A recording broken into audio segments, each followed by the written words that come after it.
시작기도 하겠습니다. 성부와 성자와 성령의 이름으로.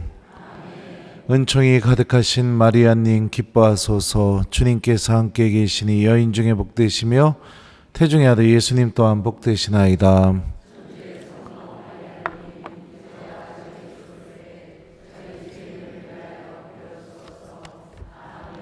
성부와 성자와 성령의 이름으로.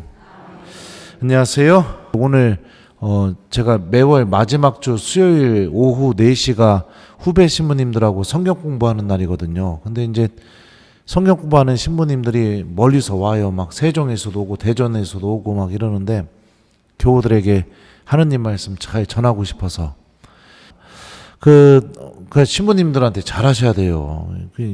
그 보면은 요즘 젊은 신부님들 교우들한테 하느님 말씀 잘 전하려고 막 1시간 2시간을 저희 집까지 운전해가지고 와서 이렇게 성서 배워가지고 가서 복음 전하고, 원래 여러분들 아실라나 모르겠지만 전 세계에서 매일 미사 강론해주는 나라는 우리나라밖에 없어요. 모르셨죠? 평일 미사 때 강론해주는 나라가 우리나라밖에 없다고요. 보통 외국에서 제가 지내보면요, 외국 신부님들은 언제 강론을 해주시냐면 대축일, 축일, 주일, 그리고 나머지 날에는 강론을 안 해줘요, 교우들한테. 그러니까 그리고 또 제가 교회법은 전공하지 않았지만 안 해도 될 거예요 아마. 그렇기 때문에 매일 강론을 해야 된다는 의무감도 신부님들이 크게 갖고 있지 않아요. 근데 한국 신부님들은 어때요? 매일 강론 해주잖아요. 그죠? 네. 그러니까 얼마나 교우들을 사랑하면 신부님이 그렇게 해주겠습니까? 그러니까 우리가 세상에 당연한 것은 없어요. 네. 그죠? 아무튼, 예. 그러니까 본당 신부님한테 잘해요. 알았슈? 예. 이뻐라.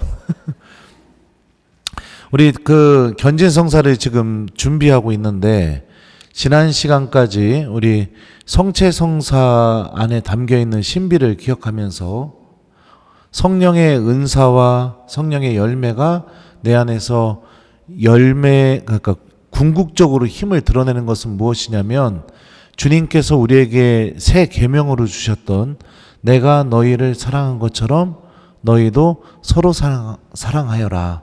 너희가 서로 사랑하면 세상 모든 사람들이 너희를 보고 내 제자라는 것을 알게 될 것이다.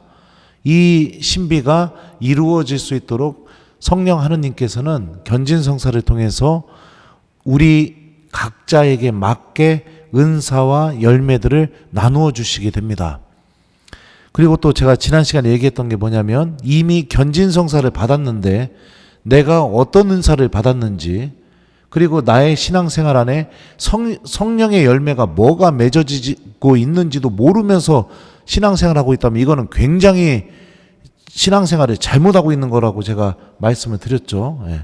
왜냐하면은 우리는 세례 받을 때 물과 성령으로 세례를 받았고, 견진성사를 통해서 성령께서 주시는 힘과 은총과 도움을 이미 받았음에도 불구하고 그 힘이 드러나지 않고 있다는 것은 전적으로 하느님과 내 관계 안에 분명히 문제가 있기 때문에 드러나지 않게 되는 겁니다. 이 제자들이 성령의 도우심을 받게 되는 사건, 다시 말하면 성령 강림 사건이 일어나기 전까지 제자들의 모습을 한번 생각해 봤으면 좋겠습니다. 예수님의 순환이 시작되게 되자 제자들은 다 예수님을 버리고 떠났습니다. 그리고 베드로는 공적으로 예수님을 모른다고 배반을 했었고요. 유다는 돈 받고 예수님을 팔았어요. 그리고 자살했죠. 유일하게 한 명만 예수님 십자가 곁에 남아 있었던 제자가 있었는데, 그 제자가 바로 예수님께서 사랑하신 제자였습니다. 부활하신 예수님께서 제자들에게 처음으로 나타나셔서 하셨던 말씀이 무엇이냐면, 성령을 받아라. 너희가 누구의 죄든지 용서해주면 그가 용서받을 것이고, 너희가 용서해주지 않으면 그 죄가 그대로 남아있을 것이다 하면서 성령의 도우심과 함께 죄를 용서해주는 삶으로 제자들을 초대를 하셨습니다. 그리고 실제로 제자들 스스로는 부활하신 예수님과의 만남을 통해서 믿음을 회복하게 되고요. 토마스 사도요. 그리고 자신의 죄를 용서받고 나를 사랑하고 계시는 주님을 만나게 됩니다. 베드로 사도가 대표적인 예죠. 요한의 아들 시몬아, 너는 이들이 나를 사랑하는 것보다 더 나를 사랑하느냐. 그래서 다시 예수님에 대한 사랑이 회복되고 믿음이 회복되고 난 뒤에 어떤 일이 벌어지게 되느냐? 주님께서 승천하시고요. 그 다음에 성령께서 제자들에게 오시는 그 성령 강림 사건이 벌어지게 됩니다. 이 제자들이 예수님의 순환부터 시작해서 성령 강림 사건까지 제자들에게 펼쳐졌던 이 일련의 이 여정을 살펴보게 되게 되면 우리가 성령의 은사와 열매가 우리 안에 맺어지기 위해서 정말로 필요한 것 중에 또 하나가 무엇이냐면 내가 주님에 대한 사랑을 회복하는 이 회복이 필요하고요. 그리고 또 내가 예수님께 죄를 용서받는 이 죄의 용서가 반드시 필요하다는 것을 알 수 있습니다.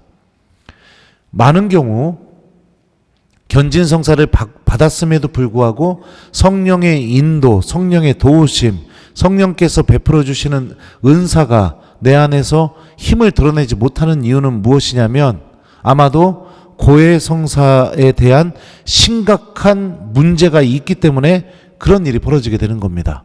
사람과 사람 사이에서 한번 싸우게 되면은요, 화해가 일어나기 전까지는 그 사람과의 관계가 개선이 될 수가 없습니다. 개선이 될 수가 없어요. 저는 한번 저에게 상처 줬던 사람이 있습니다. 공부 못한다고 신자들 앞에서 그리고 저희 부모님 앞에서 막 저를 혼을 내가지고 얼굴을 어디다 들어야 될지 못할 정도로 상처를 너무나 깊게 받았었어요.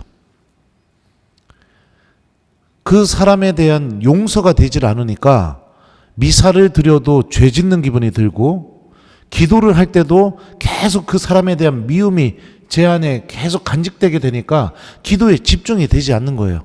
그러니까 여기서 우리가 한 가지 알 수 있는 게 뭐냐면 무엇인가 우리가 상처받거나 누군가에게 잘못을 저지르게 되거나 이렇게 되게 되면 이게 그 사람과도 온전한 관계를 맺을 수 없을 뿐더러 그 죄나 상처 때문에 하느님과도 온전한 관계를 맺기가 너무 어렵다는 사실입니다. 그렇기 때문에 여러분들이 견진성사를 준비하는 여정 속에서 정말로 중요하게 준비해야 될 것 중에 하나가 뭐냐면 바로 고해성사입니다.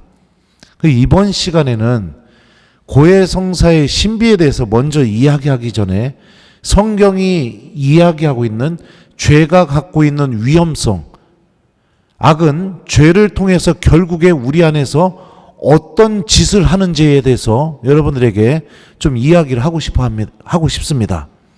자, 이거에 대한 아주 좋은 설명이 바로 창세기가 우리에게 잘 알려주고 있습니다.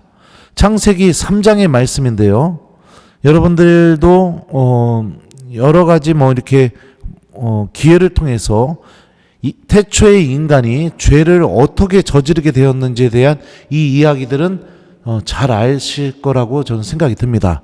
그래도 제가 조금 한번 읽어드리겠습니다. 뱀은 주 하느님께서 만드신 모든 들짐승들 가운데에서 가장 강교하였다. 그 뱀이 여자에게 물었다. 하느님께서 너희는 동산의 어떤 나무에서든지 열매를 따먹어서는 안 된다고 말씀하셨다는데 정말이냐? 여자가 뱀에게 대답하였다. 우리는 동산에 있는 나무 열매를 먹어도 된다. 그러나 동산 한가운데 있는 나무 열매만은 너희가 죽지 않으려거든 먹지도 만지지도 마라 하고 하느님께서 말씀하셨다. 그러자 뱀이 여자에게 말하였다. 너희는 결코 죽지 않는다. 너희가 그것을 먹는 날 너희 눈이 열려 하느님처럼 되어서 선과 악을 알게 될 줄을 하느님께서 아시고 그렇게 말씀하신 것이다. 여자가 쳐다보니 그 나무 열매는 먹음직하고 소담스러워 보였다. 그뿐만 아니라 그것은 슬기롭게 해줄 것처럼 탐스러웠다. 그래서 여자가 열매 하나를 따서 먹고 자기와 함께 있는 남편에게도 주자 그도 그것을 먹었다. 그러자 그 둘은 눈이 열려 자기들이 알몸인 것을 알고 무화과 나무 잎을 엮어서 두렁이를 만들어 입었다. 일단 여기까지 좀 살펴보겠습니다. 뱀이 먼저 유혹을 하는 방식이 무엇이냐면 이렇게 다가오게 됩니다. 하느님께서 너희는 동산의 어떤 나무에서든지 열매를 따먹어서는 안 된다고 말씀하셨다는데 정말이냐? 이렇게 다가와요. 이게 뭐냐? 하느님께서 남자와 여자에게 어떻게 말씀하셨냐면 동산에 있는 나무 열매에서 어떤 열매든지 다 따먹어도 된다 이렇게 말씀하셨어요. 하지만 너희가 죽지 않으려거든 동산 한가운데 있는 선악과죠. 그것은 따먹어서는 안 된다 이렇게 말씀하셨거든요. 뱀이 인간에게 다가오는 방식이 무엇이냐? 하느님의 뜻과 주님의 말씀을 부정하는 방법으로 인간에게 다가오게 됩니다. 그리고 이 소리를 듣게 되게 되자 여자 안에서 첫 번째 변화가 일어나게 되는데 이렇게 여자는 대답을 합니다. 우리는 동산에 있는 나무 열매를 먹어도 된다. 그러나 동산 한가운데 있는 나무 열매만은 너희가 죽지 않으려거든 먹지도 만지지도 마라 하고 하느님께서 말씀하셨다. 이 말이 사실일까요? 하느님께서는 만지지도 마라 이런 말씀을 하신 적이 없어요.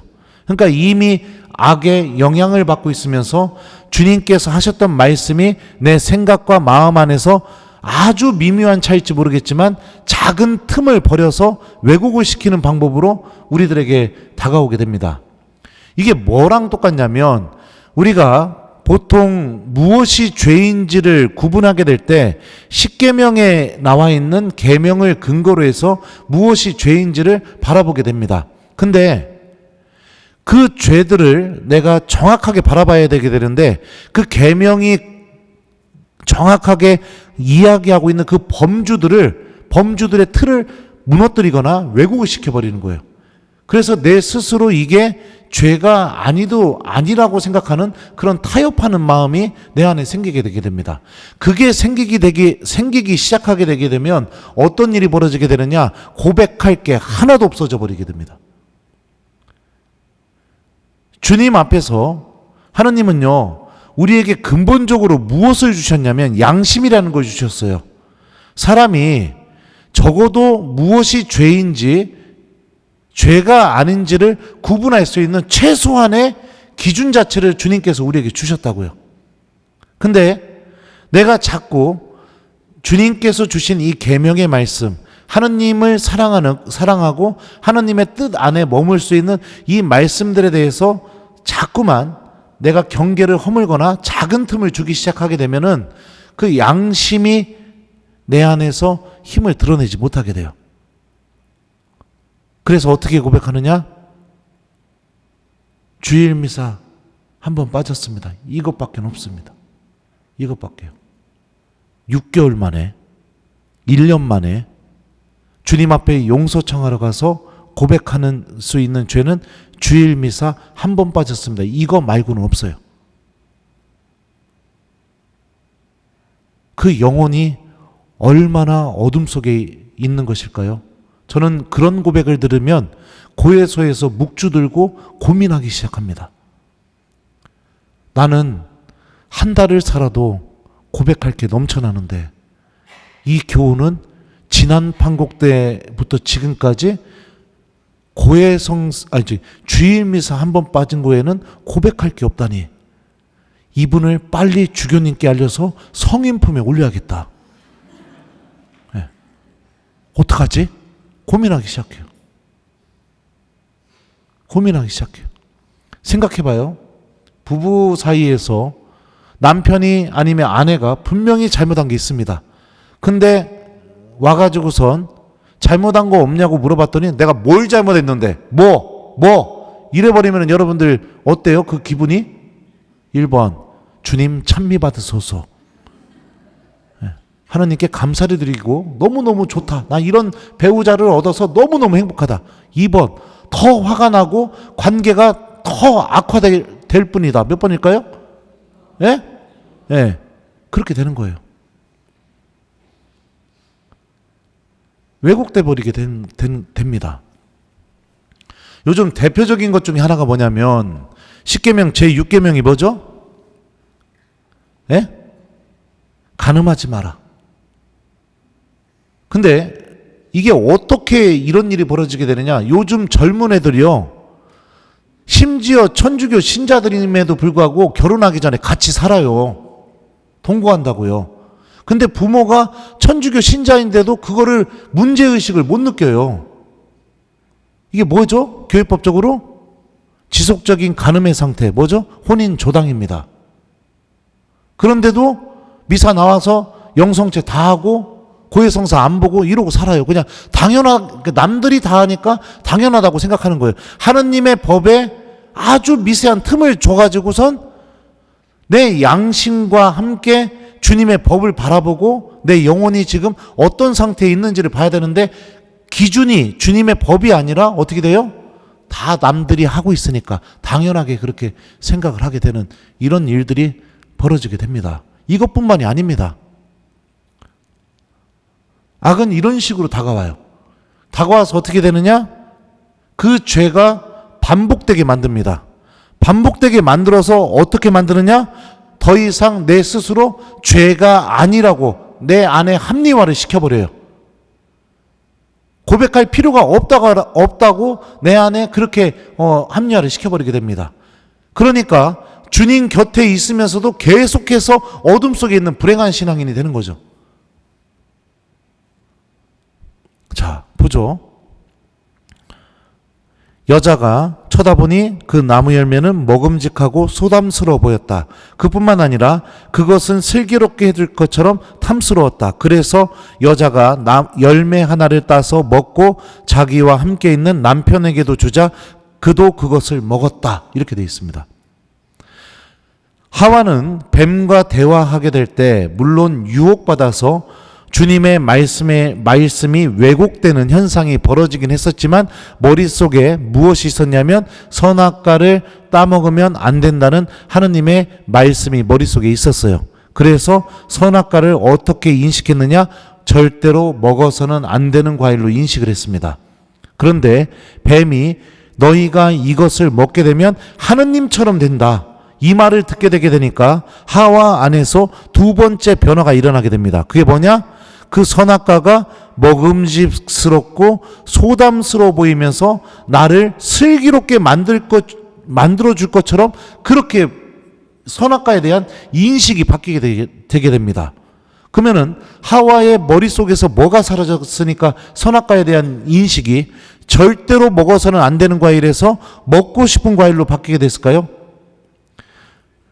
먹어서는 안 되는 과일로 인식했을 때는 선악과를 따먹지 말라는 주님의 말씀이 머릿속에 있었겠죠.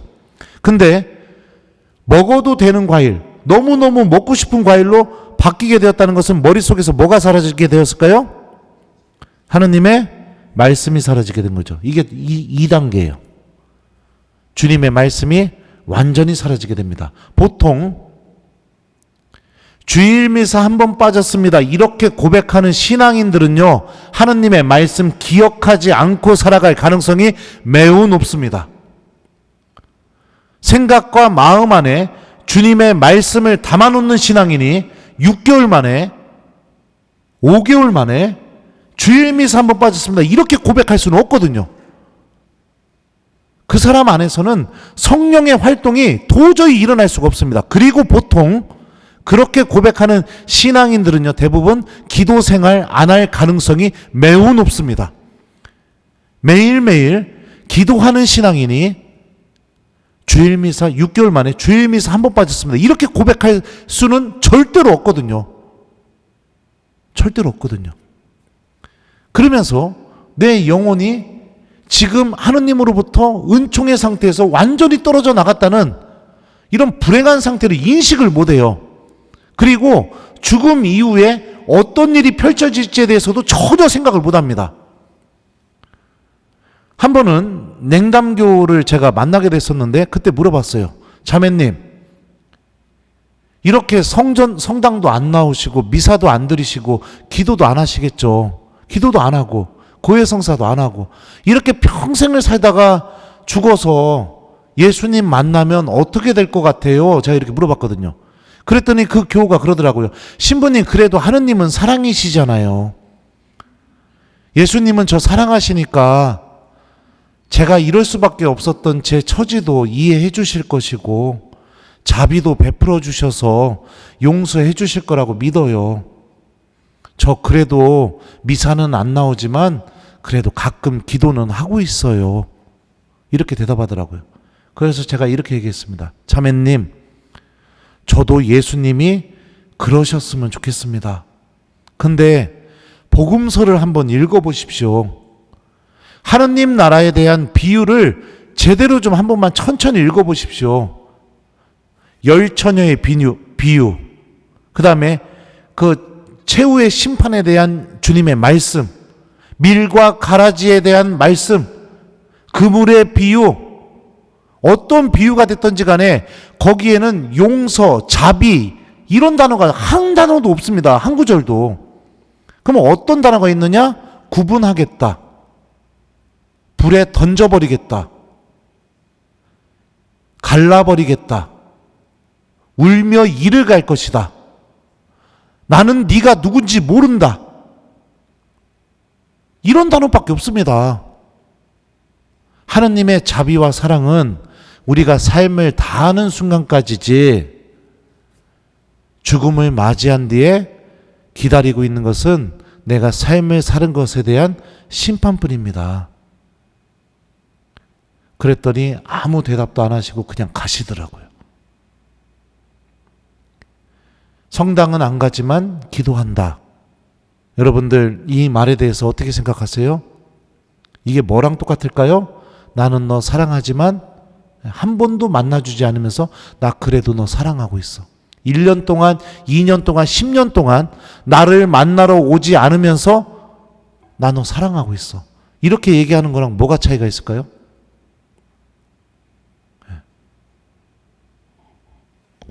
제가 하느님이 내가 아무리 기도해도 내 옆에 계시지 않는 것 같은 느낌이 들어서 끝도 없는 두려움을 한번 느꼈었다고 여러분들에게 얘기한 적이 있었습니다.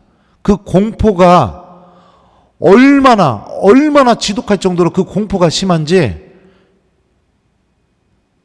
그 공포를 느껴본 뒤부터는 기도를 안 할 수가 없더라고요. 안 할 수가 없더라고요. 내가 주님을 붙잡고 살아야 되는구나 명확하게 깨닫게 됐었습니다. 두 번 다시 느끼고 싶지 않은 그 공포. 저는 여러분들 겁박 지르고 싶지 않아요. 우리가 마치 대단하게 착각하는 것 중에 하나가 뭐냐면 하느님은 자비하신 분이라고 착각을 합니다. 근데 성경이 고백하는 것처럼 하느님은 분명히 자비하신 분이십니다. 하지만 성경은 또 분명히 알려주고 있습니다. 주님은 심판하시는 분이시기도 합니다. 그리고 그 자비는 누구에게 주어지게 되느냐? 당신께 용서를 청하는 이들에게 끝도 없이 주어지게 됩니다. 하지만 내가 용서를 청하지 않는다면 어떻게 되느냐? 하느님의 자비가 아무리 커도 나에게 이루어질 수가 없는 거죠. 사제로 살다 보니까, 그리고 또 저 같은 경우는 계속해서 어르신들이 많은 본당에서 이렇게 사목을 하게 됐었어요. 그러다 보니까 많이 하는 것 중에 하나가 뭐냐면 병자성사를 굉장히 많이 하게 됩니다. 임종에 임박해서 30년 냉담하다가 누군가가, 가족들 중에 누군가가 성당에 알려서 급하게 병자성사를 하러 가는 경우들이 왕왕 있습니다.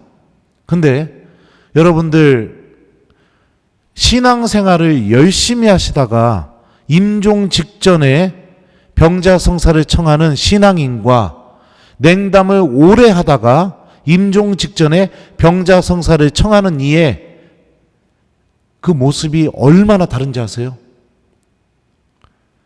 병자성사를 주러 가면은 제일 먼저 하는 얘기가 고해성사 하고 싶으세요? 이렇게 물어봐요. 그 고해성사는 내가 죽기 전에 하느님한테 마지막으로 용서를 청할 수 있는 기회인 겁니다. 열심한 신앙인은요, 예 신부님 이러면서 본인이 눈물을 뚝뚝 흘리면서 진짜 마지막이라고 생각하니까 너무너무 부끄러운 죄까지 다 쏟아내면서 눈물을 뚝뚝 흘리면서 고해성사를 봅니다. 그러면 저는 그 얘기를 해줘요. 주님이 이제 이 죄들 다 붙잡지 않을 거라고. 그러니까 걱정하지 마시고 천국 가시라고. 그리고 천국 가면 이 못난 본당 신부에서 기도 좀 해달라고. 그렇게 해서 고해성사를 주고 그리고 임종 전대사를 줍니다. 그 신부님이 다 용서한다고, 하느님이 하나도 붙잡지 않을 거라고 이 얘기 해줄 때 그 얼굴 표정이 진짜로 얼마나 밝아지는지, 죽음을 하느님을 만나기 위한 준비를 하는 그 은총으로 넘어가게 돼요. 근데 20년 30년 냉담하다가 임종 전대사를 주러 병자성사를 갔다가 고해성사 하고 싶으세요? 그러면 예 이럽니다. 그리고선 그러면 고해성사 하시라고. 죄를 고백하라고 하면은 제가 그동안 성당에 못 나왔었습니다. 이거 외에는 고백을 못 하셔요. 고백을 못 한다고요. 내가 뭘 용서받아야 되는지도 모르는 거예요. 지금 이 마지막 순간이 얼마나 중요한지, 이 순간에 20년 30년 동안 내가 살아오면서 정말로 주님께서 내가 당신 앞에 가게 되었을 때 붙잡지 않았으면 하는 그 죄를 고백을 해야 되는데 고백을 할 줄 몰라요. 그러면 제가 물어봐요. 혹시라도 마음속에 담아놓은 죄가 있다면 지금 얘기하셔요. 하느님이 다 용서하시니까. 그래도 고백을 못해요. 나머지는 뭐 하느님의 자비에 맡겨야겠죠. 이런 일들이 벌어지게 됩니다. 그러니까 내 영혼의 심각성, 내가 주님을 만나게 될 때, 죽음 이후에 주님을 만나게 될 때 어떤 일이 벌어지게 될지, 이거에 대해서 하나도 생각을 못하는 겁니다. 왜요? 예수님께서 그런 얘기를 하셨었죠. 사두가이들이 예를 하나 들어서 7 형제가 있었는데 첫 번째 형의 그 부인이 있었는데 첫째가 죽고 나서 이제 그 부인을 둘째가 자기 부인으로 맞이하다가 7 형제가 다 죽게 되었을 때 부활 때에 이 여자는 누구의 아내가 되겠습니까? 이렇게 물어보자 주님께서 뭐라고 말씀하셨죠? 너희가 성경도 모르니까 그렇게 생각하는 것이다. 이렇게 얘기하는 거예요. 왜요? 내가 지금 내 영혼의 심각성을 왜 모르느냐? 주님의 말씀을 들어본 적도 없고 주님의 말씀을 알지도 못하니까 나 혼자 상상하는 거예요. 나 혼자 그냥 그렇게 생각하는 거예요. 다 용서해 주시겠지. 이렇게 생각하는 겁니다. 성경 말씀을 알지도 못하니까, 들어보지도 않고 간직해 본 적도 없으니까. 그러니까 내 영혼의 심각성에 대해서 전혀 못 느끼면서 그냥 살아가는 겁니다. 자, 보죠. 죄를 저지르고 나서 인간의 첫 번째 행동입니다. 그러자 그 둘은 눈이 열려 자기들이 알몸인 것을 알고 무화과 나무잎을 엮어서 두렁이를 만들어 입었다. 이렇게 얘기합니다. 이게 첫 번째 행동이에요. 죄를 저지르자마자 사람에게 나타난 첫 번째 행동. 그게 뭐예요? 무화과 나무잎으로 두렁이를 만들어서 입은 거. 다시 말하면 죄를 저지르기 전에는 아담과 하와는 1번 알몸이었다. 2번 옷을 입고 있었다. 몇 번일까요? 네, 알몸이었어요. 그러면 여러분들 생각해봐요. 여러분들은 살아오면서 지금까지 여러분들의 알몸을 누구에게 보여줬었습니까? 목욕탕 빼고. 누구한테 여러분들 옷 벗은 모습을 보여줬냐고요? 부모님. 그리고요? 여기 이상한 본당이네요. 누구한테 여러분들 옷 벗은 모습을 보여줬었냐고요? 네? 부모님한테만 보여줬어요? 네? 내가 알아들을 수가 있어야지. 네? 보통은요, 다른 본당에서 물어보면 배우자에게도 내 알몸을 보여줬다고 합니다. 부모님, 배우자, 자기 자녀, 그죠? 공통점이 뭐죠? 사랑하는 사람. 사람은 정말로 사랑하면 자기 알몸을 스스로 보여주게 되어 있습니다. 최고로 사랑할 때 사람이 보여줄 수 있는 마지막 모습이 뭐냐면 내 알몸을 보여주는 거거든요. 정말로 사랑하게 될 때 마지막으로 사람이 보여주는 모습이 알몸을 보여주는 거예요. 근데 죄를 저지르기 전에는 아담과 하와는 하느님께 알몸을 보여주는 관계였어요. 근데 죄를 저지르자마자 첫 번째로 나타난 행동이 뭐냐면 이제 하느님한테 알몸을 보여주기 싫은 거예요. 뭐가 없어진 거예요? 뭐가요? 사랑이 없어진 겁니다. 주님을 사랑하는 마음 자체가 없어진 거예요. 죄가 인간의 마음 속에서 첫 번째로 빼앗아가는 게 뭐냐면 하느님에 대한 사랑을 뺏어갑니다. 그래서 큰 죄를 저지르게 되면 어떻게 되느냐? 미사에 오기 싫어져요. 큰 죄를 저지르게 되면 어떻게 하느냐? 기도도 안 하게 돼요. 큰 죄를 저지르게 되면 어떻게 되느냐? 내가 하느님과 가까워지려는 모든 행동들이 다 사라져 버리게 됩니다. 사랑하는 마음이 없어져 버렸기 때문에. 이게 죄가 갖고 있는 어마어마한 위험성이죠. 그러면 어떻게 해야 내가 이 사랑을 회복하게 될까요? 다시 알몸을 주님께 보여드리면 됩니다. 주님께요. 꾸미지 말고, 가리지 말고, 숨기지 말고 주님께 보여드리면 돼요. 그대로. 자, 두 번째로 나타난 행동이 무엇이냐? 제가 또 읽어드릴게요. 그들은 주 하느님께서 저녁 산들바람 속에 동산을 거니시는 소리를 들었다. 사람과 그 아내는 주 하느님 앞을 피하여 동산 나무 사이에 숨었다. 두 번째로 한 행동이 뭐죠? 숨는 거였습니다. 그래서 죄 지면은 숨고 싶어져요. 센 죄일수록 더 깊게 숨으려고 합니다. 들키지 않으려고. 숨기고 가리고 은폐하고 그러므로 인해서 또 온갖 내 입에서 거짓된 행동과 말이 쏟아져 나오고 그러면서 어떤 일이 벌어져요? 하느님은 다 알고 있으면서 사람들 앞에서 교회 공동체 앞에서 연기하기 시작합니다.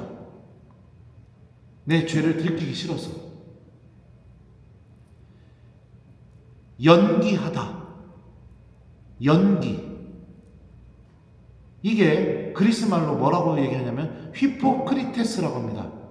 이 단어의 첫 번째 뜻은 연기자, 그러니까 액터, 배우 이런 의미예요. 두 번째 뜻이 뭐냐? 위선자. 예수님께서 가장 분노하셨던 사람들, 예수님께서 유일하게 불행하다고 얘기했던 사람들, 그들이 누구예요? 위선자, 바리사이들과 율법학자들.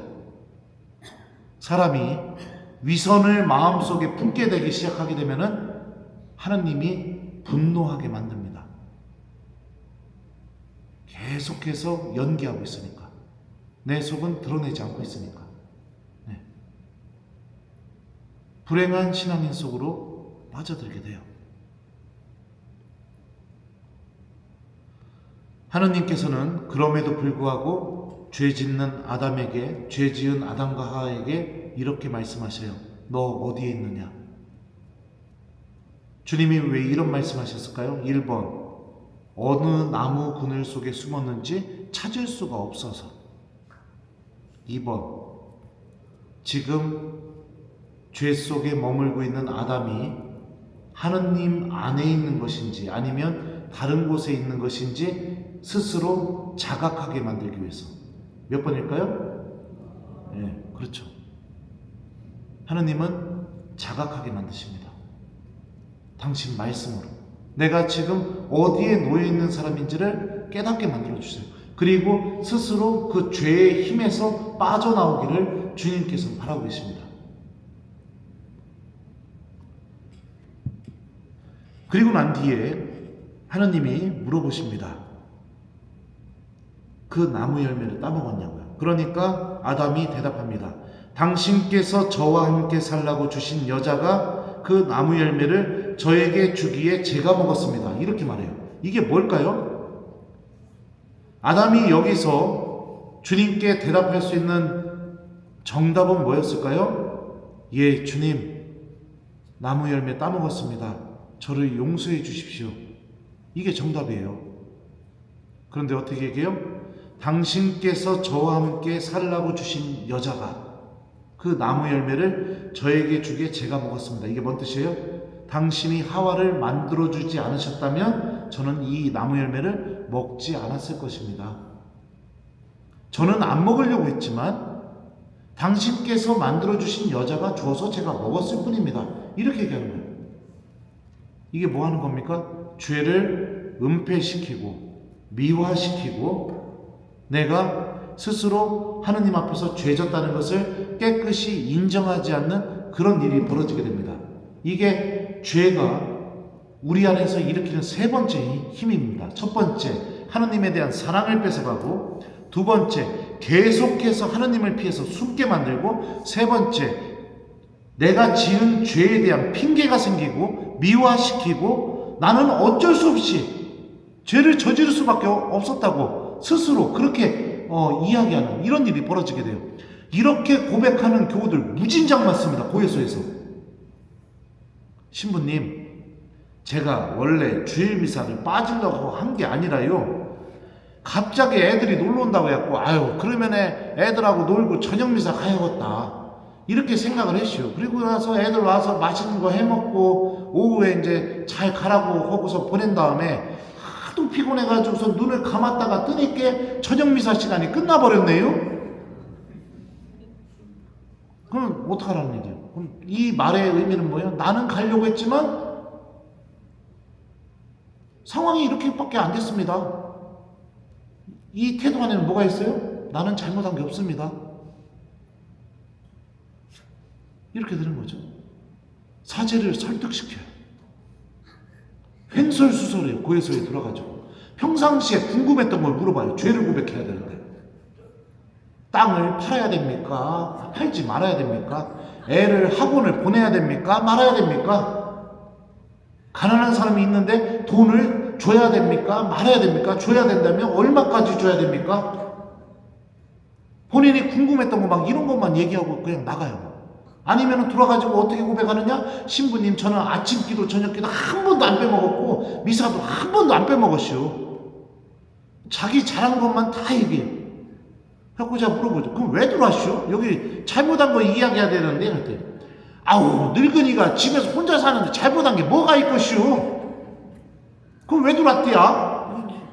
잘못한 거 얘기해야 되는데. 그랬더니 표 나와서 들어왔시오. 표 나와서요.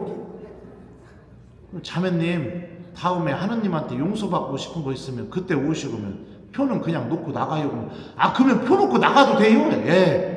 오늘은 고해성사 한 거 아니요? 예. 신부님 안녕히 계세요. 수고하셔요. 이러고 나가요. 아주 기쁘게. 고해성사는 지난 판국 때 봤다고 해놓고. 이렇게 되는 겁니다. 꾸미고 미화시키고 가리고 숨기고 하느님에 대한 사랑은 다 잊어버리고 내 영혼이 끈이 떨어져 버리고 하느님 은총 안에서 떨어져 나간 것은 하나도 생각하지 못하고 그런 일이 벌어지게 되는 거죠. 그런데 하느님께서는 그럼에도 불구하고 당신 앞에서 깨끗하게 죄를 인정하지 않는 이 아담과 하와에게도 그럼에도 불구하고 자비를 베풀어 주십니다.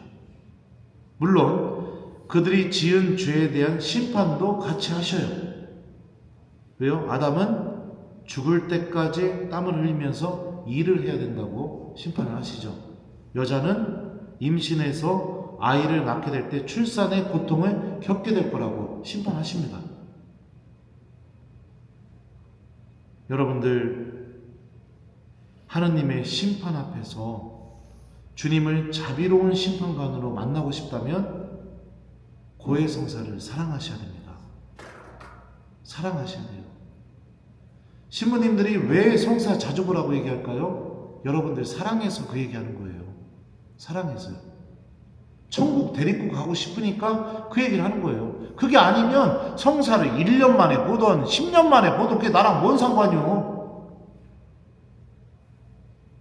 1년 만에 성사 보는데 주님께서 한번 빠졌습니다. 이 얘기 이 고백을 하든 저 고백을 하든 그게 나랑 뭔 상관이요? 이 교우가 지옥을 가든 연옥을 가든 뭐 알아서 하겠지 뭘. 그런 거죠. 교우들을 사랑하는 마음이 있으니까 사제가 고해성사를 자주 보라고 얘기하는 거고, 교우들을 사랑하는 마음이 있으니까 그 사랑하는 마음 때문에 안타까워서 성찰을 좀 더 다시 한번 해보라고 얘기하는 거고, 그렇게 얘기하는 거죠. 근데 수많은 교우들이 착각을 하고 있어요. 고해성사가 어떤 성사예요? 1번 죄를 용서받는 성사, 2번 위로받는 성사. 몇 번이에요? 죄를 용서받는 성사예요. 위로는 그 다음이에요. 근데 교우들이 고해서에 들어올 때 어떤 마음으로 들어오는지 알아요? 위로받으려고 들어와요. 내 죄를 용서받으려고 들어오는 게 아니라 위로받으려고 들어온다고요. 위로. 따뜻한 말씀 안 해주시거나 나를 위로해주는 말씀 안 해주시면 기분이 나쁜 거예요. 목적 자체가 달라졌으니까. 이게 다 지금 죄를 통해서 악의 지배를 당하고 있기 때문에 이런 일이 벌어지게 되는 겁니다. 용서받을 때 여러분들 위로하면서 용서해 줄 수도 있죠. 용서받을 때 때로는 죄의 경중에 따라서 혼이 나면서도 용서받을 수 있죠. 근데 중요한 건 뭐예요? 용서를 받게 되면 그 다음부터 그 관계가 더 이상 불편하지가 않잖아요. 제일 중요한 게 뭐예요? 내가 그 관계를 다시 회복하는 게 중요한 거죠. 근데 위로받으려고. 위로 안 받으면 그냥 화가 나는 거예요, 막. 그러니까 그런 일들이 막 일어나게 됩니다. 제가 어렸었을 때 도둑질을 좀 해본 적이 있었어요. 어머니가 장사할 때 바쁘실 때마다 학교 갔다 오면은 엄마한테 이제 100원만 달라고 하면은 엄마가 돈통에서 꺼내가는 거였고 100원씩 꺼내가다가 용기를 내서 200원을 꺼내가 봤어요. 안 걸렸어요. 안 걸렸는데 엄마가 제 이름만 불러도 제도가 이렇게 불러도 그냥 막 가슴이 두근두근두근 막 이러는 거예요, 막. 그리고 엄마 앞에서는 자꾸 이상한 이야기를 하고 이상한 행동을 하는 거예요, 막 내가. 불안하니까. 나는 죄를 저질렀는데 엄마는 모르죠. 근데 그냥 그 죄가 내 안에서 그런 힘을 일으키는 거예요. 사랑을 뺏어가고 숨어버리게 만들고 은폐하고 거짓으로 꾸미게 만들고 이런 힘들이 제 안에 막 작용을 하기 시작하는 거예요. 그러다가 200원씩 계속 가져갔죠. 안 걸리니까. 그러니까 한 3번, 4번 가져가니까 다시 그런 마음이 싹 사라지더라고요. 그러다가 용기를 내서 500원을 훔쳐봤어요. 네. 그랬다가 꼬리가 길어서 붙잡혔죠. 빗자루로 쳐 맞았습니다, 그날. 용서받기 위해서. 두드려 맞았죠. 두드려 맞고 나서 저희 엄마가 국민학교 중퇴하셨거든요. 그 일도 잘 모르세요. 근데 이 성경을 공부한 입장에서 그때 어머니 행동을 보면 참 지혜로우셨어요. 왜냐? 퇴근하고 아버지께서 퇴근하고 그날 저녁 때 오셨는데 제 손목을 붙잡고서 아버지 앞으로 데리고 가서 저한테 그러시는 거예요. 지금 빨리 네가 낮에 뭔 짓 했는지 아빠한테 사실대로 말하라고. 말을 못 하겠는 거예요. 아빠 나 돈 훔쳤슈 이 소리가 안 나오는 거예요, 내 입에서. 그래서 말을 못하고 막 눈물을 뚝뚝 흘리면서 엉엉 울고 있으니까 엄마가 그러는 거예요. 괜찮으니까 빨리 아빠한테 얘기하라고. 그래갖고 계속 얘기를 못하니까 막 엉덩이를 때리면서 막 괜찮으니까 빨리 아빠한테 얘기하라고 해갖고 막 울면서 그래서 아빠 나 돈 훔쳤슈. 근데 저희 아버지가 하사관 출신이거든요. 무진장 무서우신 분이세요. 화가 나면 처맞을 각오를 하고 그 얘기를 했는데 그날 놀라운 일이 벌어진 겁니다. 아빠가 그 소리를 딱 듣더니 저를 한번 폭 안아주면서 그러시는 겁니다. 다시는 안 그럴 거지. 둘이 짝겄쥬. 때리지 말라고. 네? 근데 그렇게 고백하고 나니까 무슨 일이 벌어지게 됐느냐? 아빠도 제가 돈 훔친 거 알게 되었고 엄마도 제가 돈 훔친 거 알게 되었죠. 그러니까 더 이상 그 순간부터 가리고 숨기고 거짓말할 필요가 없어지는 겁니다.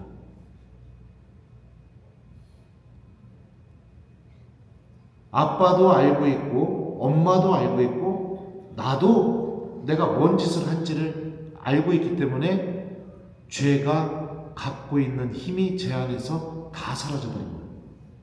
죄는요, 고백하는 순간 힘을 잃어버려요. 고백하는 순간. 그리고 중요한 게 뭐냐? 아빠도 알고 있지만 더 이상 너 돈 훔친 놈이지 이 얘기를 두 번 다시 하지 않으시니까, 엄마도 너 그때 돈 훔쳤잖아 이 얘기를 두 번 다시 하지 않으시니까, 그리고 여전히 저를 사랑해 주시니까 돈 훔친 기억은 지금도 있지만 그게 더 이상 제 안에서 힘을 일으키지 못하는 거예요. 문제가 안 되는 거예요. 실제로 성경에서 용서하다 라는 이 그리스 말이 아피엠입니다. 아피엠이. 이 단어의 사전적인 첫 번째 의미가 뭐냐면 지나가게 내버려 두다, 이 뜻이에요. 그러니까 가게 내버려 두는 게 용서인 거예요. 내가 붙잡고 있으면 가게 내버려 둘 수가 없죠. 근데 붙잡은 손을 딱 놔버리게 되니까 어떻게 돼요? 그게 지나가 버리게 된 거죠. 그러니까 하느님이 용서하신다는 게 뭐냐면 내 죄를 붙잡고 있다가 손을 딱 놓으신 겁니다. 영원히. 그러니까 죄 지은 기억은 나는 갖고 있지만 하느님은 손을 놔버리셨기 때문에 그게 더 이상 문제가 되지 않는 겁니다. 문제가 되지 않아요.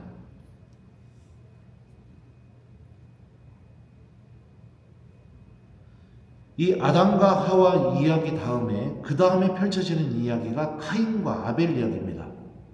카인과 아벨 이야기에서 보게 되면은 이거는 여러분들 제가 다 자세하게 가르칠 수가 없어요. 나중에 또 기회가 되면은 창세기 한번 같이 공부할 수 있는 기회가 되면 그때 자세하게 말씀드리겠습니다. 카인이 아벨을 죽입니다. 근데 이 죽이게 되는 게 뭐냐면 아벨을 어디서 죽이게 되죠? 불로요? 네? 1번 부뚜막에서 죽였다. 2번 마당에서 죽였다. 3번 들로 데리고 나가서 죽였다. 몇 번일까요? 네. 이 고대 이스라엘 사회에서요, 들에서 벌어진 살인 범죄는요 계획 범죄입니다. 계획 범죄. 왜요? 마을에서 누군가를 죽이게 되면은요 어떤 일이 벌어져요? 그 사람이 죽기 전에 뭐를 할까요? 1번 입을 틀어막고 아무 소리도 내지 않으면서 자 죽이세요 이러면서 목을 내민다. 2번 죽기 직전까지 소리를 빽빽 지른다. 몇 번일까요?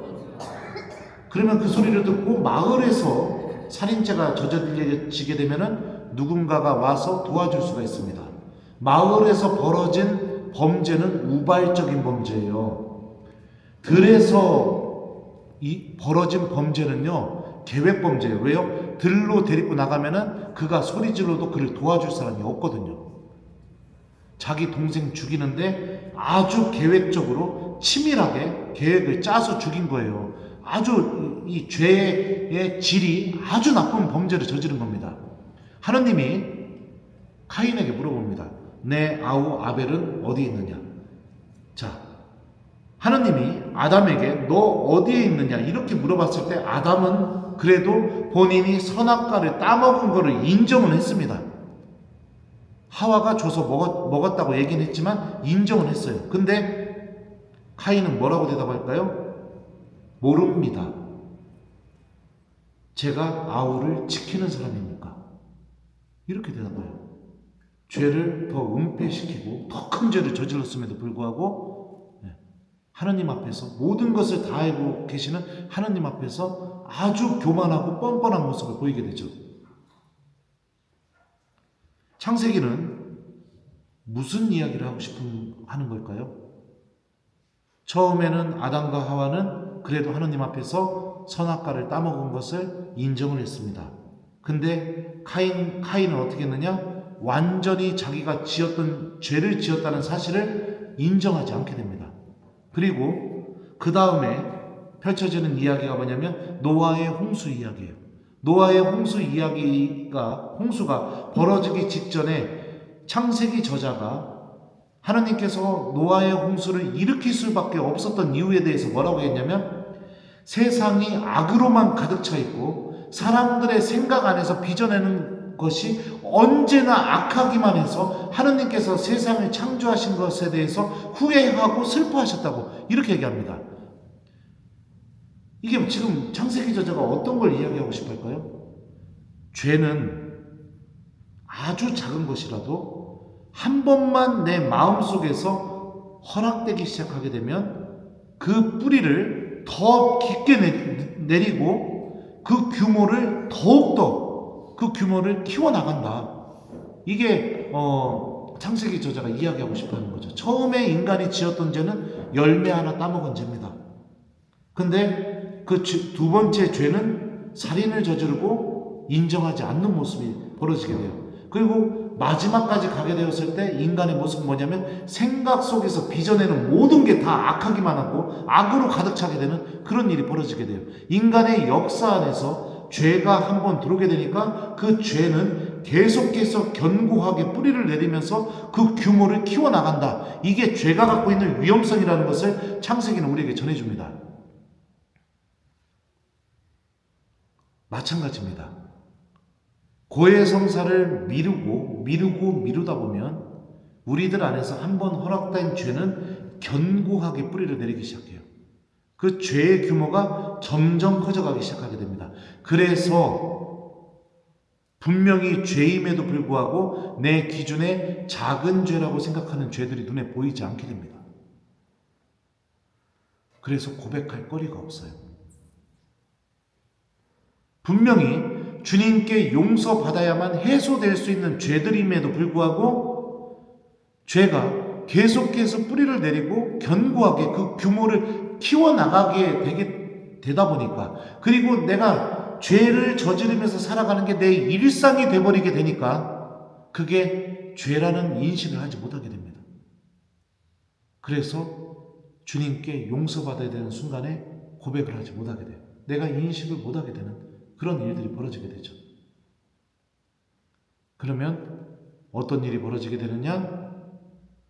주님께 용서를 받을 수 있는 기회가 왔음에도 불구하고 그 용서를 받는 은총의 고해성사가 부담스러운 성사, 하느님의 자비가 쏟아지는 그 성사가 부담스러운 성사, 고해소에 있다가 밖으로 나가게 되면 어떤 일이 벌어지게 될까요? 저는 센죄 고백한 교우들에게 항상 이 얘기를 합니다. 자매님, 형제님, 이제 제가 사제경 해드리고 밖으로 나가면 세상에서 가장 깨끗한 사람이 돼서 나가십니다.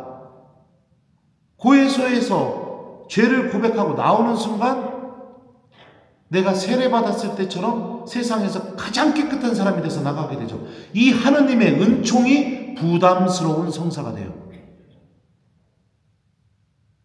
생각해봐요. 주님이 나를 용서해 주는 게 부담스러워요? 주님이 나에게 자비를 베풀어 주는 게 부담스러워요? 주님이 나를 깨끗하게 씻어 주시는 게 부담스러워요? 그렇게 느낀다면 내 영혼은 하느님의 구원에서 얼마나 멀리 떨어져 있길래 그런 마음이 들겠습니까? 얼마나 멀리 떨어져 있길래.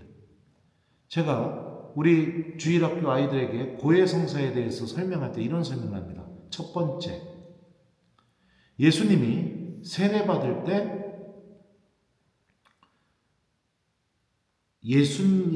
우리가 세례받게 될 때 바오로 서간에 보면 이런 표현이 있어요. 우리는 세례 성사를 통해 그리스도를 옷 입듯이 입었습니다. 이런 표현이 있거든요.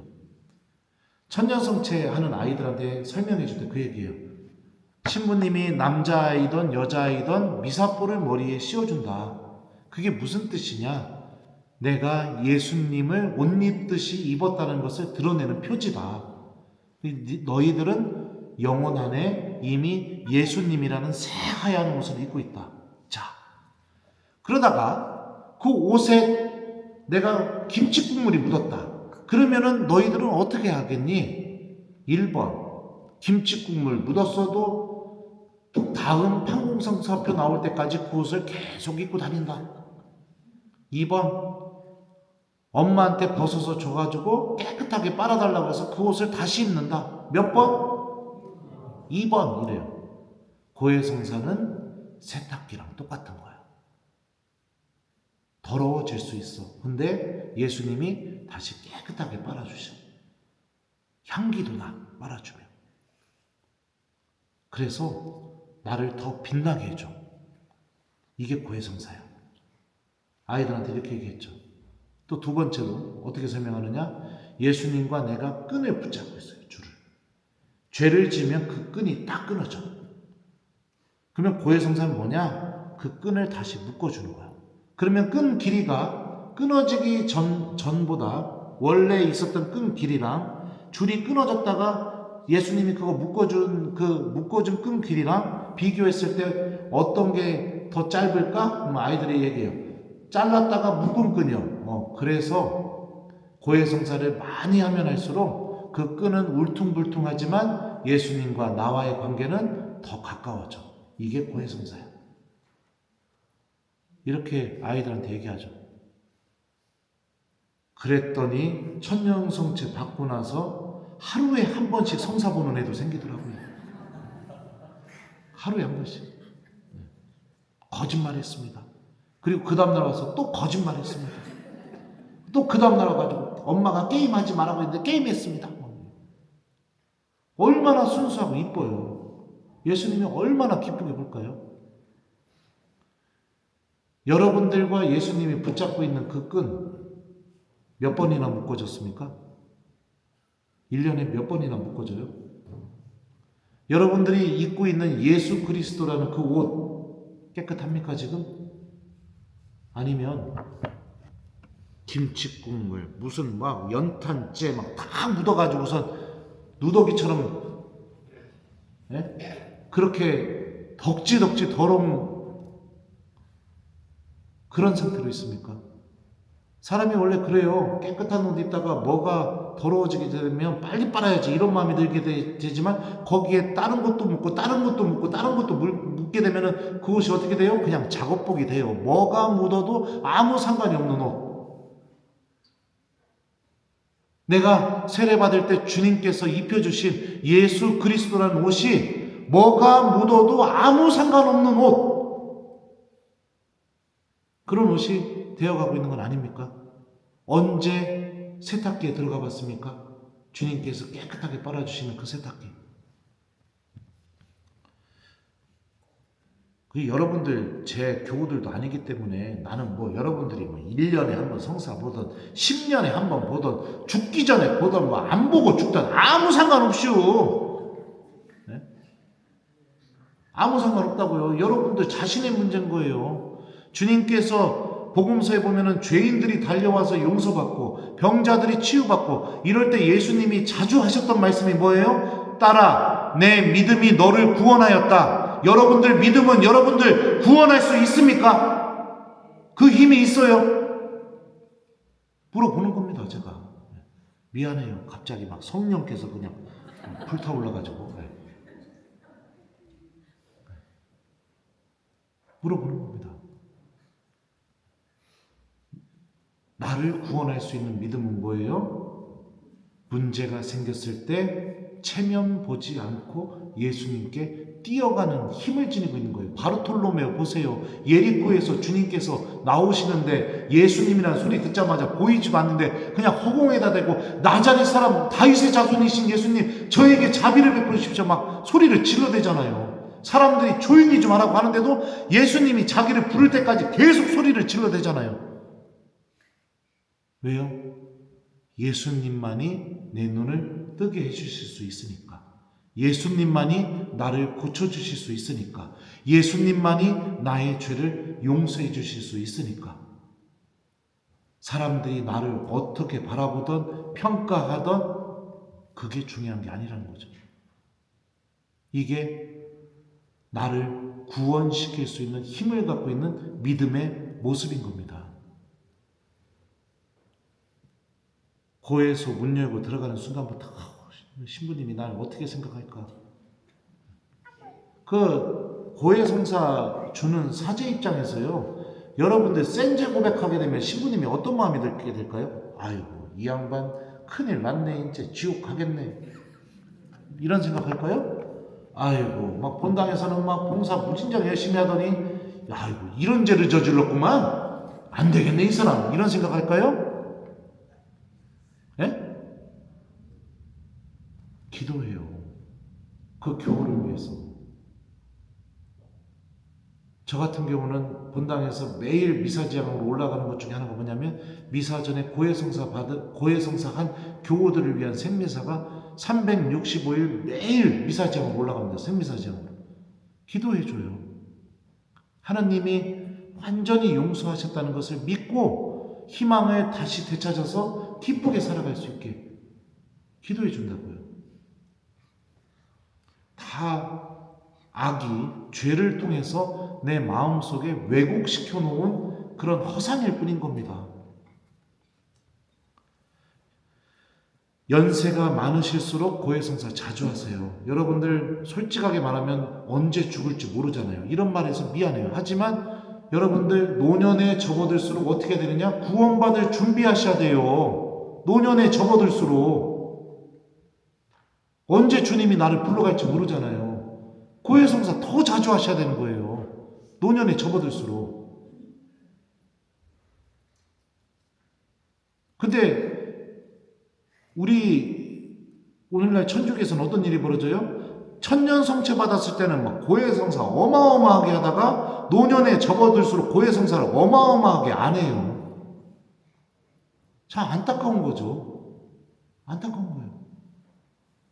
혹시 이 자리에 판공성사 때만 고해성사 하시는 분들 계실지 모르겠습니다. 제가 감히 성서를 공부한 사제적인 마음으로, 그리고 주님 말씀에 근거해서 말씀드립니다. 그 사람 안에는 하느님의 은총이 머물 자리가 없습니다. 불행하십니다. 너무너무 불행하십니다. 그 사람 안에는 성령의 은사가 힘을 드러낼 자리가 없습니다. 그 사람 안에는 주님의 사랑이 머물 자리가 없습니다. 다 지금 착각하고 지내시는 겁니다. 착각. 나 혼자 만들어 놓은 허상. 성경도 모르기 때문에 허상. 내가 만들어 놓고 내가 생각하고 내가 정해 놓은 틀 안에서 허상 속에서 그러고 살아가고 계시는 겁니다. 혹시나 제 말이 아팠다면 미안합니다. 하지만 성서를 공부한 사람으로서 저는 제 말이 틀리지 않았다고 생각합니다.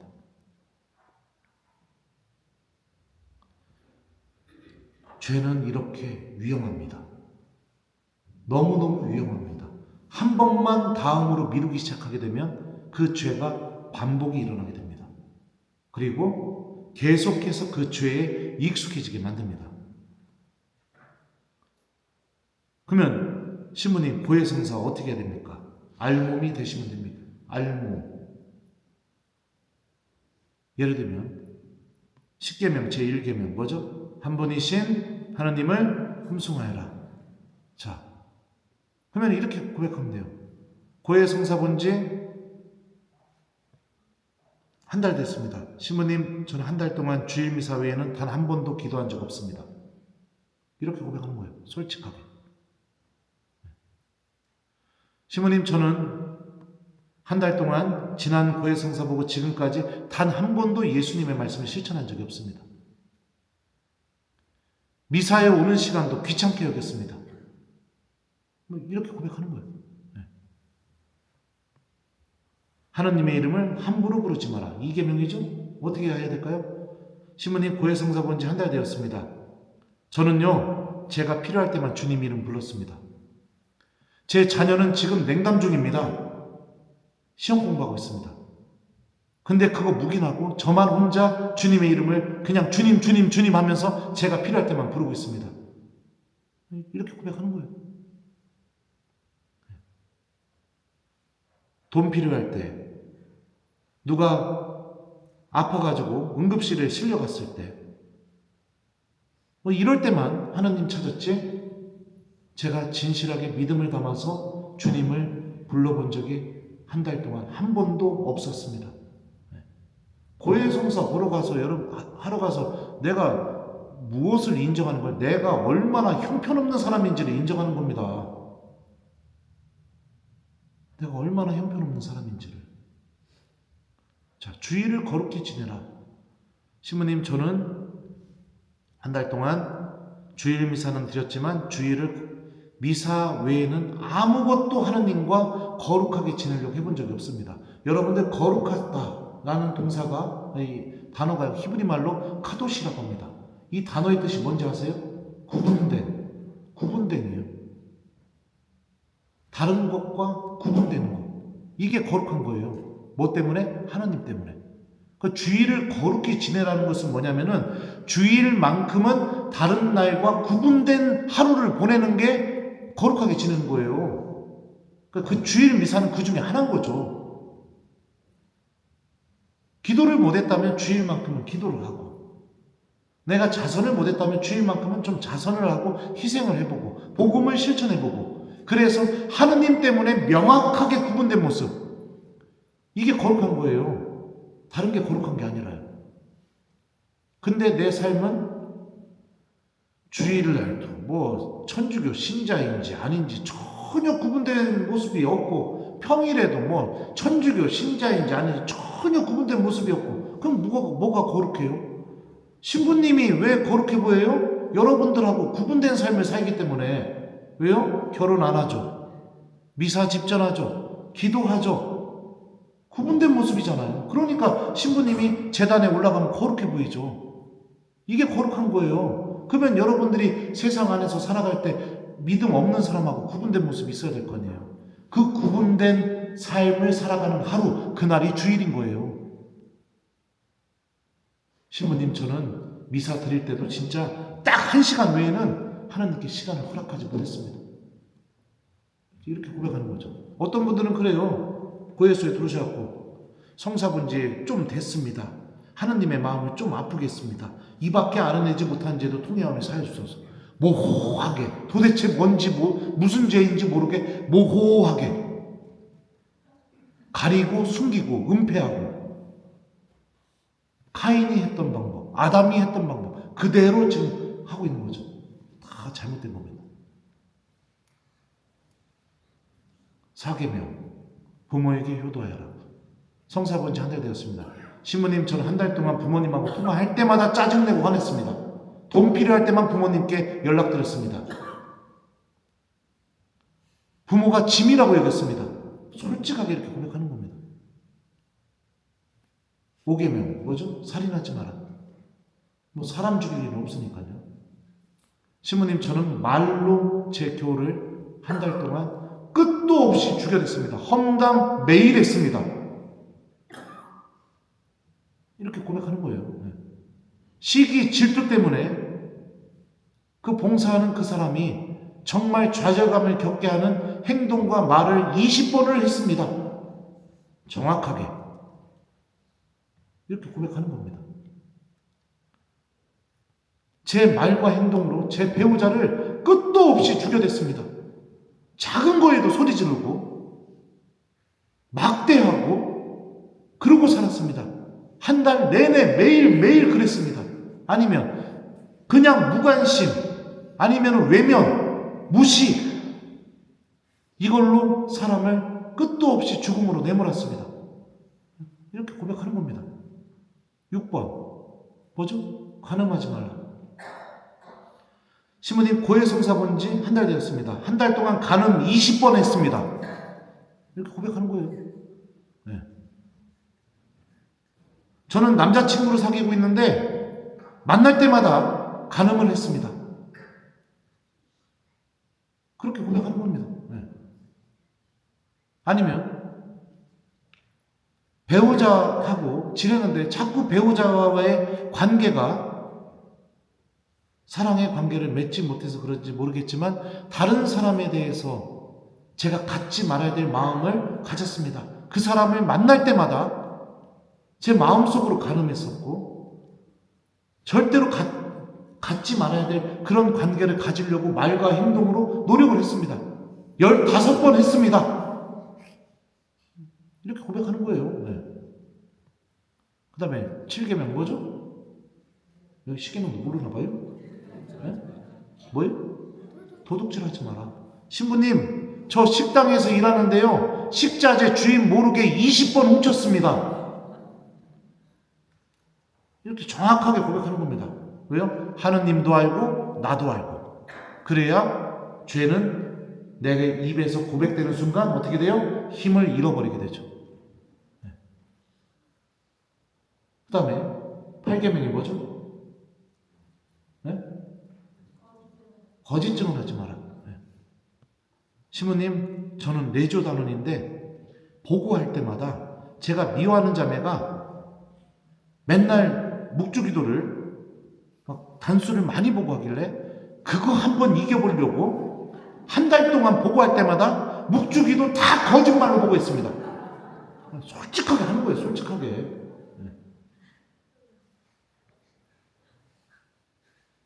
저를 꾸미기 위해서 만나는 사람들에게 거짓말을 20번을 했습니다. 9계명 뭐죠? 남의 아내를 탐내지 마라. 신부님, 저는 배우자가 있는데 지금 다른 사람과 부적절한 관계를 맺고 있습니다. 남편 몰래, 아내 몰래 간음을 한 달 동안 15번 했습니다. 고백하는 거예요, 그렇게.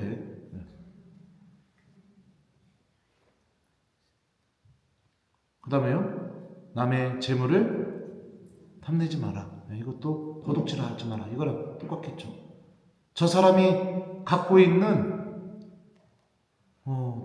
그 조건이 너무 부러워서 제 배우자를 막 괴롭혔습니다. 이것도 남의 재물을 탐내서 나오는 행동이니까요. 저 자매가 들고 있는 가방이 나도 너무 들고 싶어서 제 배우자에게 상처되는 말을 20번을 했습니다. 이런 식으로 정확하게 내가 어떤 죄를 저질렀는지 알몸이 되는 거죠. 솔직하게 보여드리는 거예요. 주님께. 그래야 죄의 힘에서 벗어나게 돼요. 그래야 내 영혼이 자유로워지게 됩니다.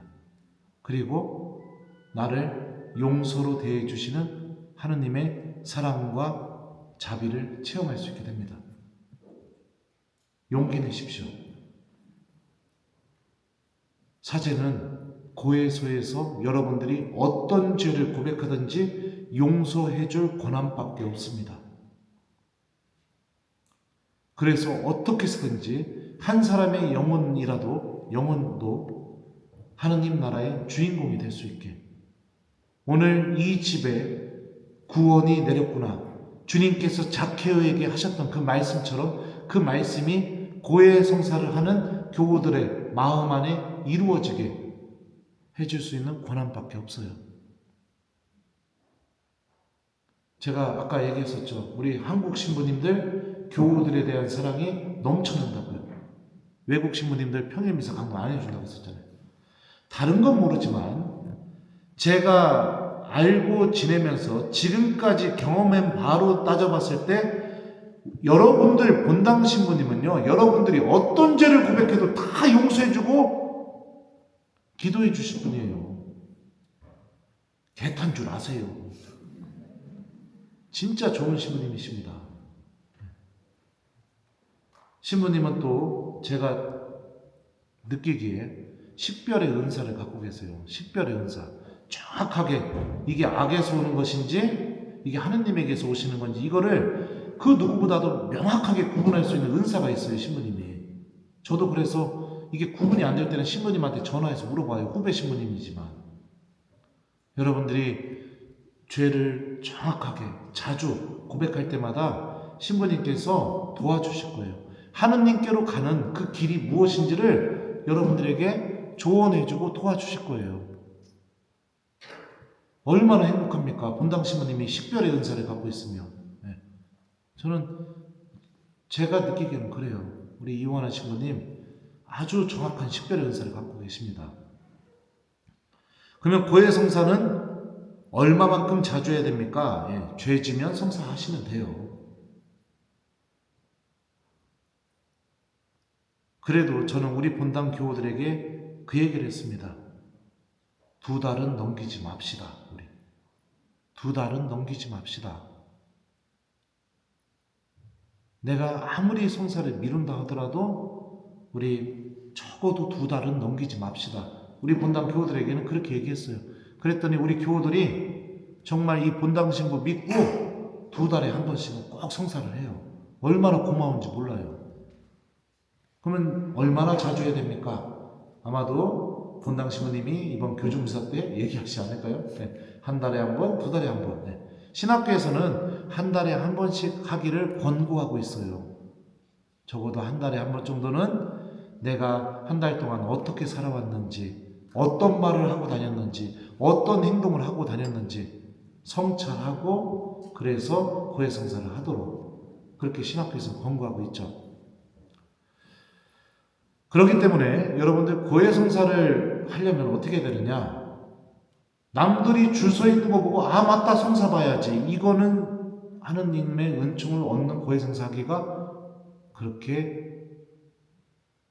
좋지가 않습니다. 따로 준비하는 시간을 가지셔야 돼요. 성체 앞에 앉으셔서. 한국 천주교 예비신자 교리서를 보게 되면 고해성사 보는 순서에 대해서 이렇게 설명하고 있습니다. 1번 자신이 지은 죄를 알아낸다. 2번 다시는 그 죄를 저지르지 않겠다고 굳게 결심한다. 3번 고백의 기도와 통회의 기도를 바친다. 4번 고해소 문을 연다. 이 고해소로 들어가게 될 때 고백의 기도와 통회의 기도를 바치고 들어오는 교우가 과연 몇 명이나 있을까요?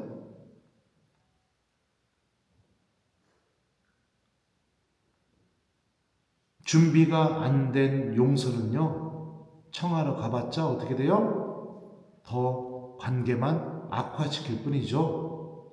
그리고 내가 정말로 누군가에게 용서 청하러 가려면 어떻게 해야 돼요? 내가 정말로 뉘우치는 마음으로 그 사람이 나 때문에 상처받은 것을 내가 깊이 공감하고 그래서 정말로 내가 사과하는 마음으로 가서 용서를 청하게 될 때 화해라는 게 일어나죠.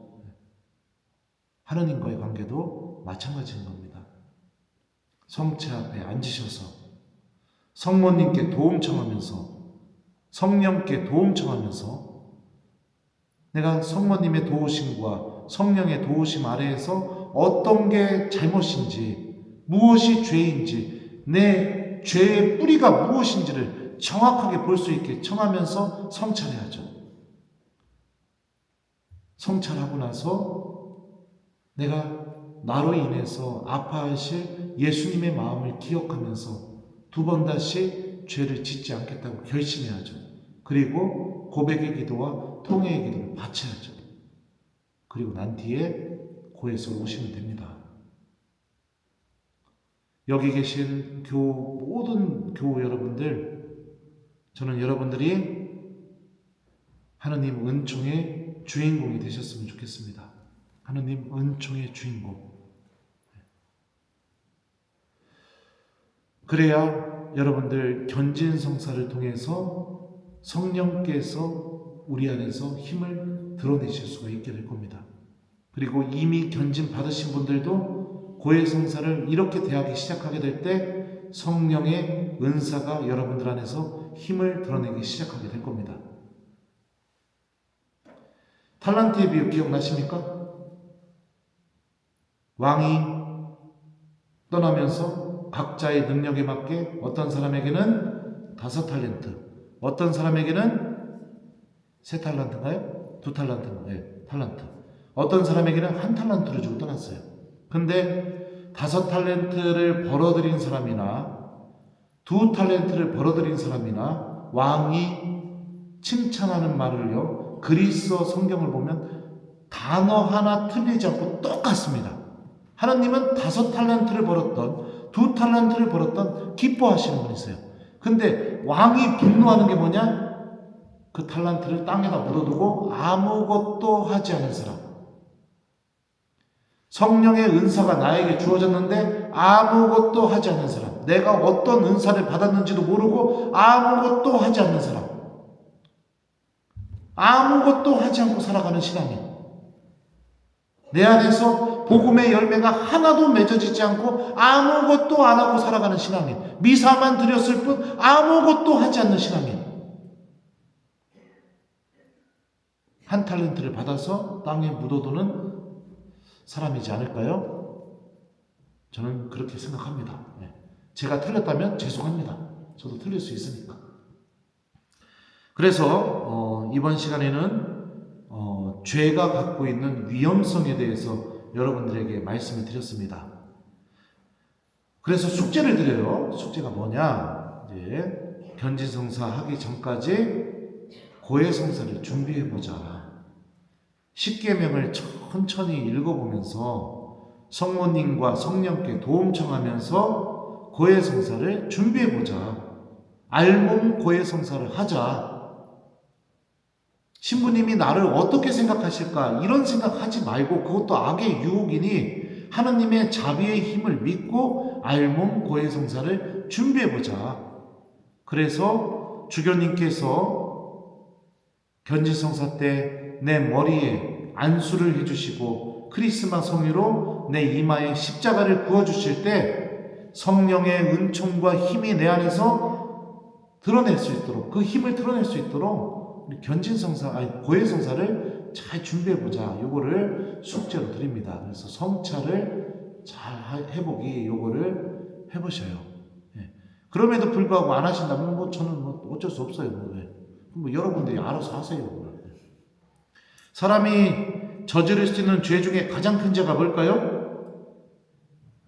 1번 사람 죽이는 거, 2번 간음하는 거, 3번 불륜 저지르는 거, 4번 도둑질하는 거, 5번 거짓 증언하는 거. 뭘까요? 6번 우상 숭배하는 거. 뭘까요? 사람이 하나님 마음을 가장 아프게 만드는 태도, 이게 죄일 수도 있겠죠. 하나님을 가장 슬프게 만들고 하나님 앞에서 가장 큰 죄를 저지를 수 있는 거, 그 죄가 뭐냐? 고해성사 안 보려고 마음 먹는 거. 1계명부터 10계명은 하나님께서 다 용서하실 수 있는 죄입니다. 어떤 죄든지 주님은 다 용서해 주십니다. 근데 그 하느님의 용서가 내 안에서 이루어지지 않도록 내가 마음을 먹어버리는 거. 고해성사를 안 하려고 하는 거. 그래서 하느님이 나를 용서하지 못하게 만들어버리는 그 상태에 내가 스스로 놓이게 만드는 거. 이게 하느님 앞에서 사람이 저지를 수 있는 가장 큰 죄가 아닐까요? 다른 죄는 다 용서하실 수 있는데. 이게 하느님의 마음을 가장 슬프게 만드는 태도가 아닐까요? 다 용서하실 수 있는데. 저는 그렇게 생각합니다. 나머지는 다 용서가 가능합니다. 근데 내 스스로 하느님이 나를 용서하지 못하게 만든다면 그 어둠 속에 있는 내 영혼을 바라보면서 주님께서 얼마나 아파하시고 안타까워하실까요? 여러분들, 고해성사 부담스러운 거 악의 유혹입니다. 고해성사 하기 싫은 거 악의 유혹입니다. 고해성사 없었으면 좋겠다고 생각하는 거 악의 유혹입니다. 구원을 잃어버리셨습니다. 하느님 나라를 잃어버리셨습니다. 신앙인으로서 갖고 가져야 할 희망이 사라진 상태인 겁니다. 몇 번이고 주님께 달려가서 죄를 용서받는 것, 이게 믿음이고요. 이게 구원을 희망으로 간직한 신앙인의 모습인 겁니다. 그러니 고해성사 잘 준비하세요. 그리고 견지성사 하신 이후에도 특히 노년에 접어든 교우 여러분들 고해성사 더 자주 하세요. 그래서 천국을 준비하는 신앙인이 되시기 바랍니다. 자, 그래 오늘 좀 여러분들 마음을 불편하게 만들었다면 미안합니다. 미안해요. 하지만 저는 정말로 여러분들 모두가 하느님의 자비와 용서의 주인공이 되기를 바라는 마음으로 비난하고 싶은 마음도 하나도 없었고 꾸짖고 싶은 마음도 하나도 없었습니다. 왜요? 제가 정말로 좋아하는 후배 신부님 분당 교우니까, 교우들이니까 그런 마음으로 말씀드렸어요. 정말로. 그러니까 하나님의 자비의 힘을 믿고 우리 고해성사를 사랑하는 내동 교우들이 되셨으면 좋겠습니다. 자, 그러면은 지금까지 막 신부님이 막 나를 혼내는 것 같고 막 그냥 불편하고 막 이렇게 느꼈을지도 모르니까 그 마음 좀 싹 풀어지라고 마침 기도는 성강곡하고 그리고선 마치도록 하겠습니다. 성부와 성자와 성령의 이름으로 주 내 맘에 들어가시려 하네 너 왜 모시지 않는가 이 세상에 무엇이 막으리요 왜 주께 대답하나 전에도 항상 기다리셨고 또 지금도 기다리네 너 마음의 문 열기 원하시며 문 앞에 서 계시네 오 친구여 주님께 나아가오 사랑의 급음으로 주 내 맘에 모시면 근심 없고 모든 건 해결되리